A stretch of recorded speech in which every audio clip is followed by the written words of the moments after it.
Blessed are you, O Christ our God, who hast filled the fishermen with wisdom, by sending down the Holy Spirit upon them, and who through them have caught in your net the whole world, O lover of mankind, glory to you. Well, welcome back to part 4.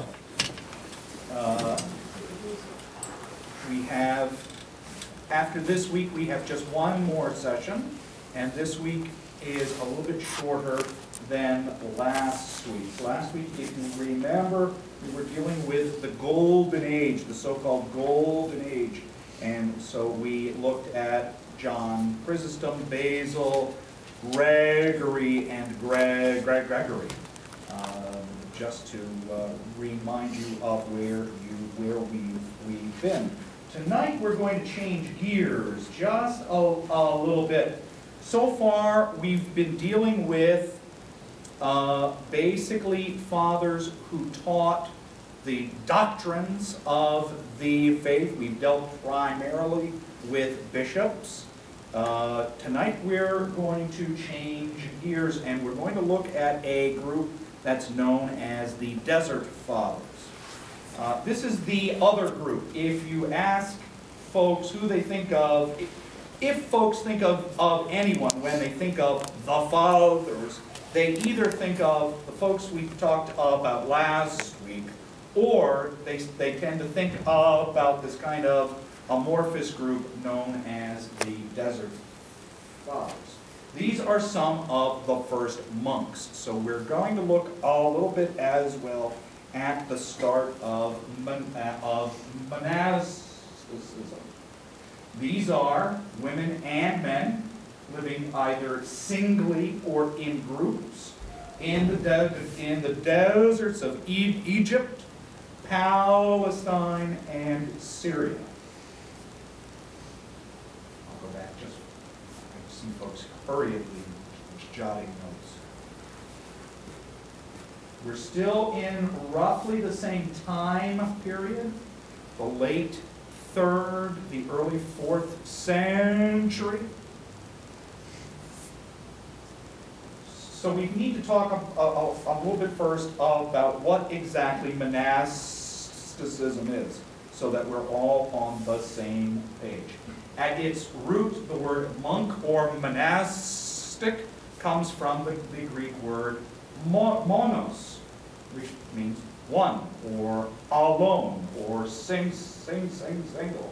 We still, we still use that at the start of words. A monosyllabic word has one syllable. So here we are dealing with, it's going to start out as a movement of solitaries. So a monk or a nun, and in languages other than English, don't use different words for a monastic if they're male or female. Arabic basically uses the same word. Greek basically uses the same word. It's English that comes up with a unique word for female monks versus male monks. In fact, we almost never even think of female monks, we think nuns.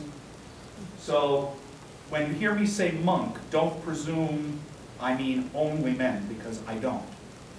A monk is someone who dedicates themselves solely to a life of prayer. They're living often in seclusion. They don't take part in what we would think of as active ministry in the church. They don't perform charitable works. They don't run parishes. They don't run orphanages. They don't run hospitals. They live either alone or in a monastery, and they pray.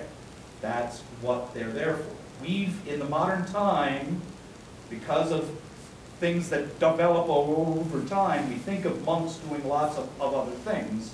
That's not how it starts out. And even now, lots of those religious who do other types of things don't even call themselves monks. Franciscans don't even call themselves monks. Jesuits don't call themselves monks because they know that they aren't. They're out in the world doing things. They are kind of monk-like things, sort of, but they're not monks. And we have to differentiate monk and priest, because lots of things we think of about priest is really true about monk, not about priest. A monastic vocation for a man is a completely separate thing from a calling to be a priest. Because again, the priest is meant to be out here serving you all. The monk is out either alone or in his monastery worrying about himself or herself.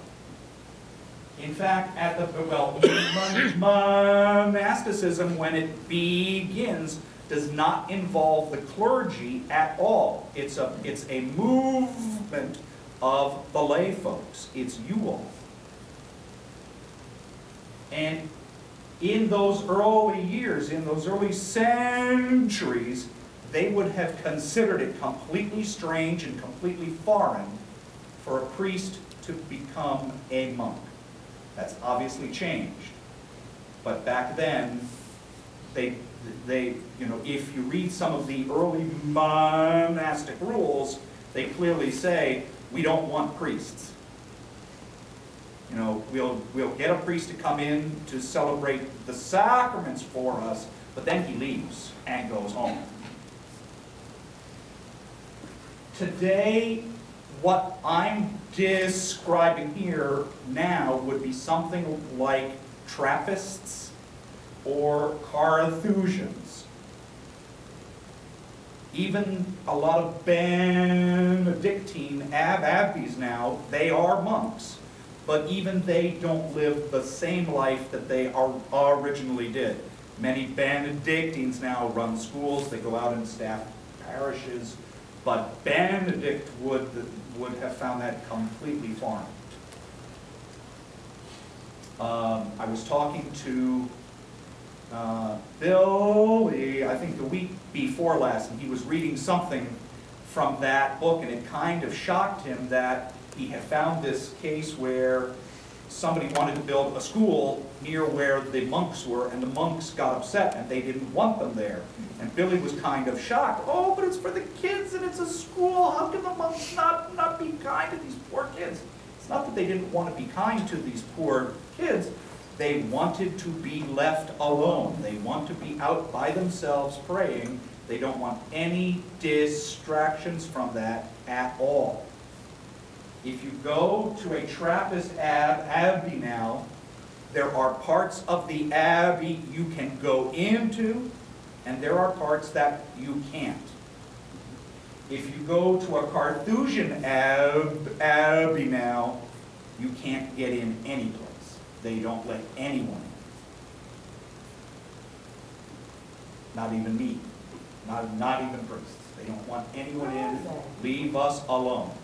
In the United States, there's only one Carthusian house, and I believe it's in the far reaches of northern Vermont.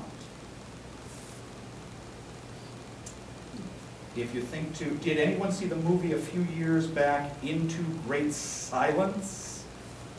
It's kind of that same, that's a Carthusian house.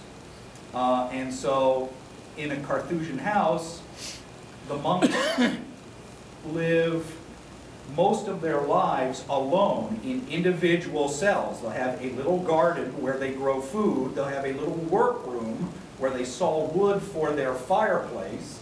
And maybe once a week, they'll get together with all of the other monks to pray.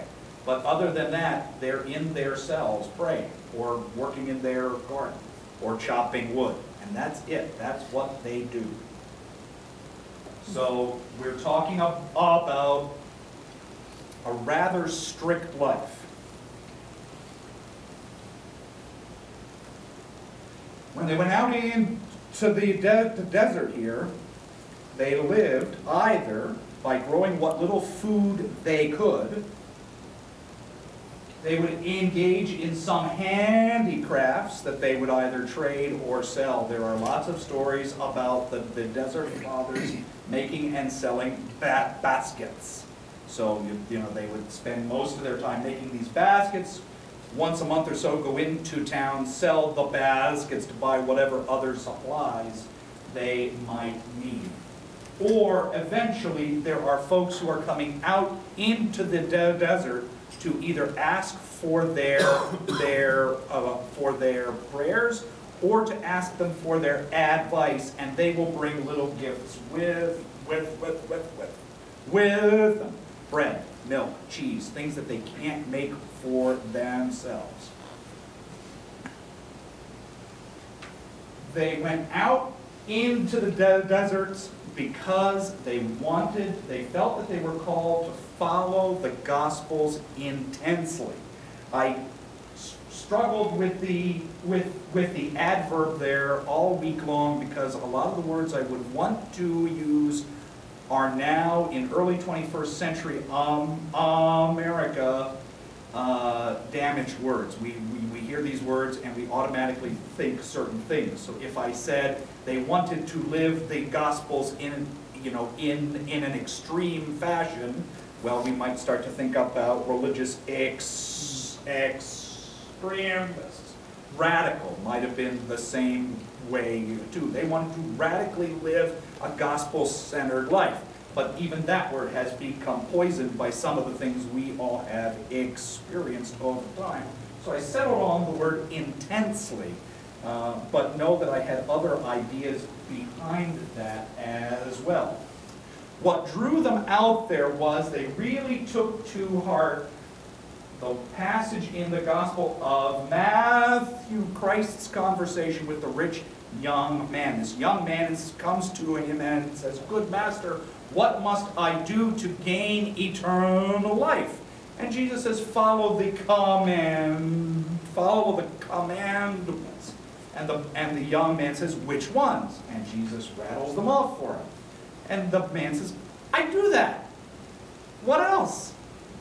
And Christ says, "Okay, if you would become perfect, go, sell everything that you have, give the proceeds to the poor, and come follow me." And that's exactly what these folks do. They went into the desert, in a sense, to get away from the distractions of daily life and to completely commune with God, to live a completely God-centered life in a way that they couldn't when they were dealing with all of the mundane things that we all deal with every day.